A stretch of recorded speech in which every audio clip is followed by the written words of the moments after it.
Hi, and welcome. You're listening to the X22 Report. My name is Dave, and this is episode 1068B, and today's date is September 6, 2016, and the title of the episode is Obama Provokes Russia with a Cyber War.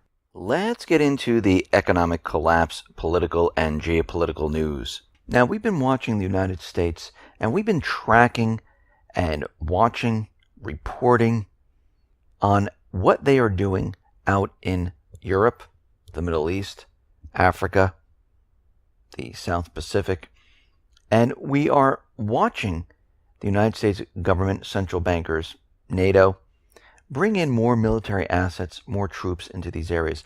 And we've been tracking the United States government, central bankers, and how they are provoking other countries. They're continually doing this. And we can see right now that North Korea, they launched some ballistic missiles, which every country does. This is not unusual.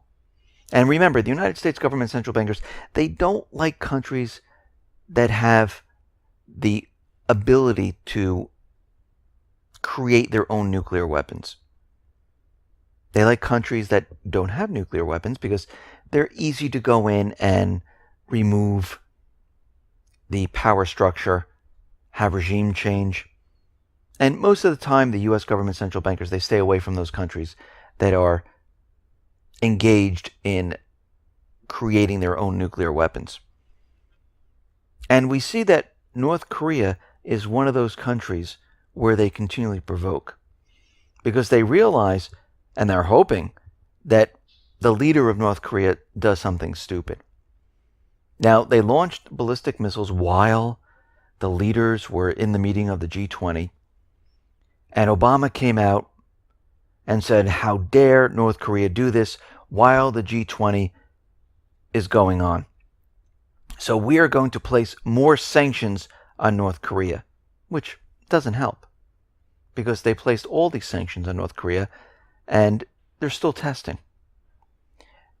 The United States government central bankers have used sanctions in Cuba. That didn't help. Actually, Obama even admitted it. Sanctions don't work. So why in the world would the United States be placing sanctions on these countries? It's because they want them to do something. They want them to lash out. And the more they squeeze them, the more they put them into the vice and they turn the vice, they're hoping that these countries will actually do something. Start a war. That's what they want. Actually, during the G20, Obama was out there and he was threatening China. Threatening China for sailing ships, having an island in the South China Sea.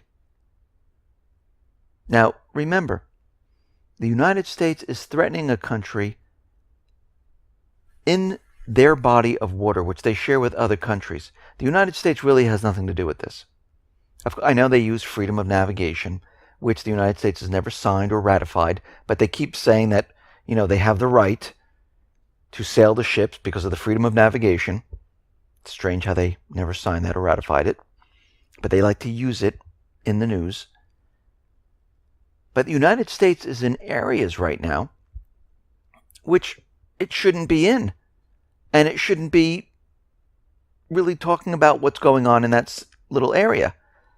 It's like China sailing their ships to the Gulf of Mexico, sailing around that area. How would the United States react? The United States would come out and say, whoa, wait, what's going on here? They would bring out their ships. They'd bring out their planes.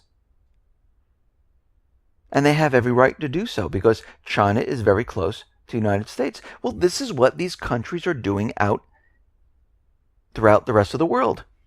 Russia, where NATO is on its borders, Russia is saying, what's going on here? United States flying spy planes, bombers very close to Russia. Russia's going to launch their airplanes. The United States sailing ships very close to the Chinese islands, sailing through the South China Sea. China is going to react. This is what the United States wants. And we can see right now, Obama is out there saying that there's going to be consequences, that Beijing needs to back down in that area. Actually, it's the United States that needs to back down. I mean, we have another incident in Iran where we have another U.S. ship, which is in the Persian Gulf, the USS Firebolt. Again, the United States not sailing around its own country, sailing in international waters near other countries, and they're saying that all of a sudden an Iranian vessel sailed directly in front of the USS Firebolt. How dare they? Unprofessional.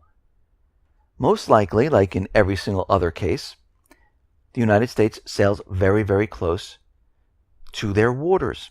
And these countries have every right to take their ships, their boats, and sail them up to what is approaching their waters. The United States would do the exact same thing. And we can see right now the U.S. is doing this on purpose to provoke these countries, and they're going to continually do this. Now, when we see the United States accelerate the provocations around the world, we know we are getting very, very close to a war, because they're going to increase the level. And once they start doing this, we're already starting to see it, because this is the second story from Iran.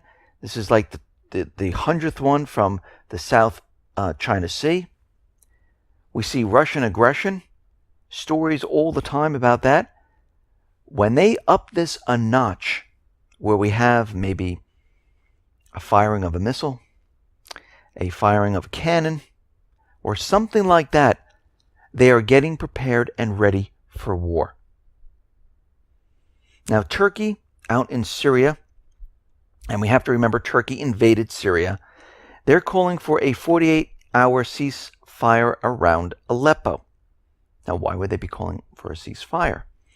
Because we understand the United States government central bankers, the moderate rebels, they are losing their positions in this area. Russia, the Syrian army, they're making huge gains. We also understand that Turkey is setting up this safe zone in this area, which is right out near Aleppo. And we can see at this point, France is deploying artillery to Iraq and Syria right now. We know the Charles de Gaulle aircraft carrier is on its way to this area. And they're going to be bringing a lot of artillery to the front line. And we can see right now that the coalition forces, they're getting prepared and ready to have this major offensive in this area. Now, of course, everyone believes it's against the Islamic State. The Islamic State is pretty much done with.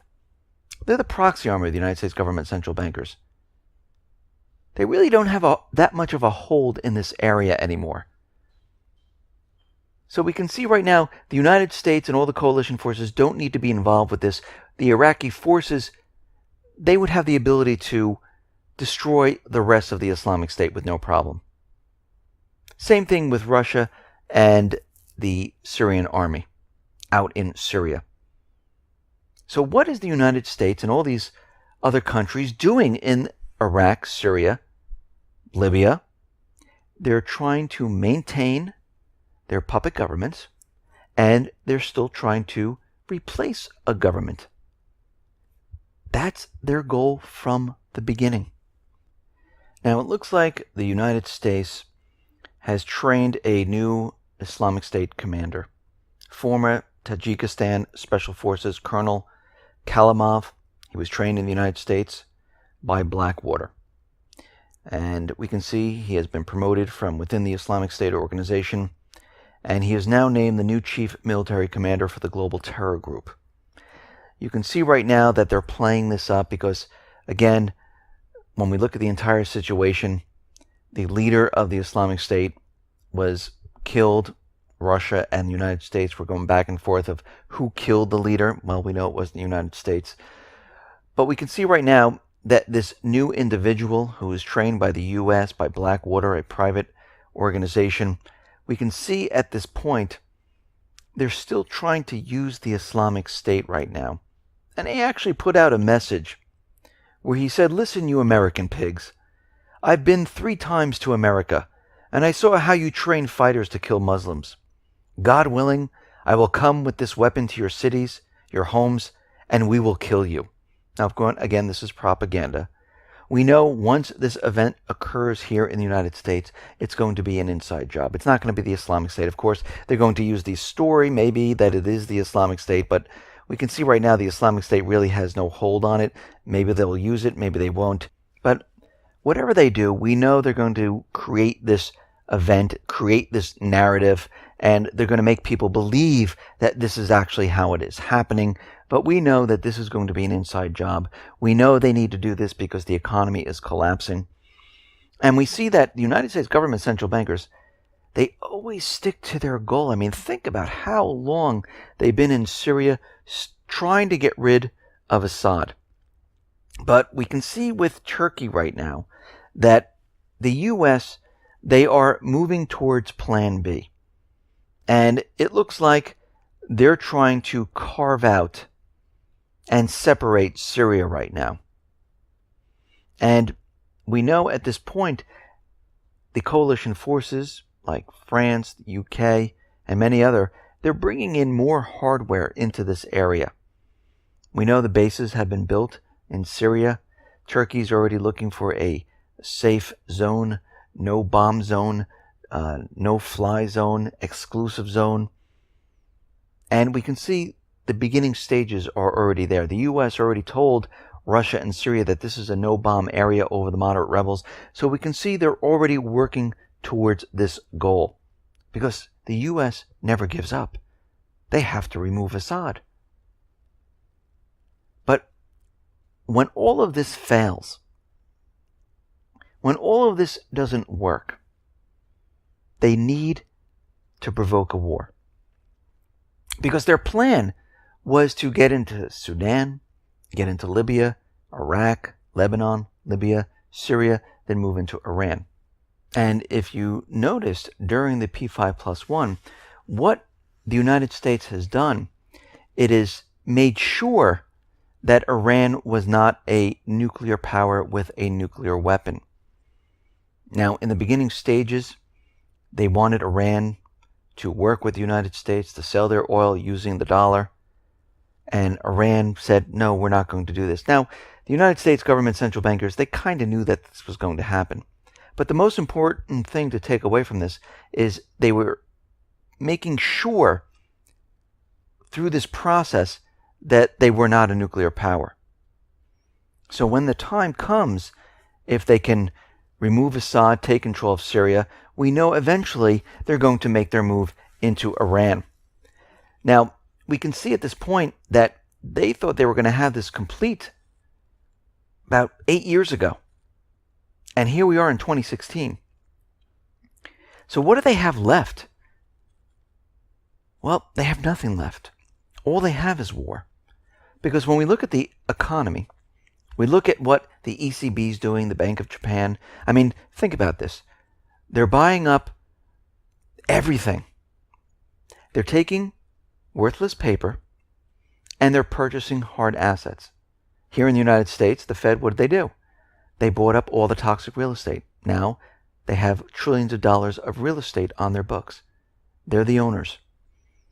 We see Bank of Japan, ECB, purchasing corporate bonds, purchasing equities. They're buying everything up to be in total control of the system. At the same time, trying to keep the system propped up. So what do they have left? Well, they can go negative interest rates. They can use helicopter money. They can pass the hot potato around to other banks with quantitative easing. But to increase the quantitative easing, they need to have some type of economic shock. They need to show why they need to do this. Because if they just come out of the blue and say, listen, we need to implement QE 97 with about 4 trillion each year, people are going to say, why do we need this? Because we've been told that the economy is doing well. Why do we have to create more money out of thin air? The story doesn't hold water. But if they can say the economy was shocked in some way, then they can make their case. Now, Obama, when he was out at the G20, he kind of threatened Russia with cyber war. Obama hurled a threat to Putin, saying, look, we're moving into a new era here where a number of countries have significant capacity, and frankly, we've got more capacity than anybody, both offensively and defensively. And he's talking about a cyber attack. Now, we know they're trying to blame Russia on cyber attacking the voting system. And we can see right now that Obama is laying the groundwork right now to make everyone believe that this cyber attack might come from Russia. Another one. Now, why would he want to do this during a G20? Why would he threaten another country with this? Why would he even mention it? Because he wants the world to know that when the financial system here in the United States comes down, that it's going to be Russia who has done it. Think about this. We've been getting all this information about how China, North Korea, Russia, they've been cyber attacking. Now, NATO, the United States, if we are cyber attacked, it's an act of war. They're already trying to make the case that Russia is cyber attacking the voting systems. We know that if there is a shock to the system, the Fed just so happened to put out a report that they're going to use QE once again. And what this tells us is that they're preparing to have a shock to the system,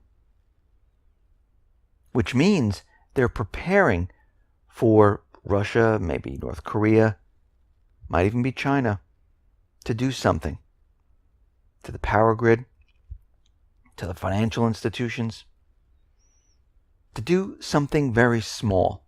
It's all they need. It doesn't have to be a large attack. Something small where one bank gets hit has a cascading effect. ATMs for that bank go down, and it makes the news. Now, other banks, they become nervous. Then you hear the stories flying around that they're getting hit too. We better shut down our systems because we're a little nervous. We're not sure if we're protected enough. If you notice, all the stories in the last couple of years, they've been saying the same thing, that the banks are not protected. They don't have the correct infrastructure in place to protect them against a cyber attack.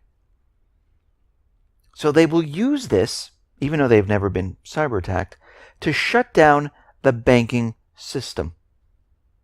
And once the banks are shut down, people won't be able to get their funds out of the bank.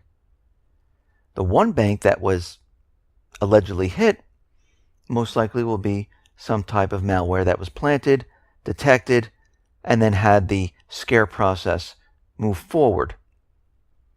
So the financial institutions will be all shut down. They'll be frozen, even though nothing even really happened.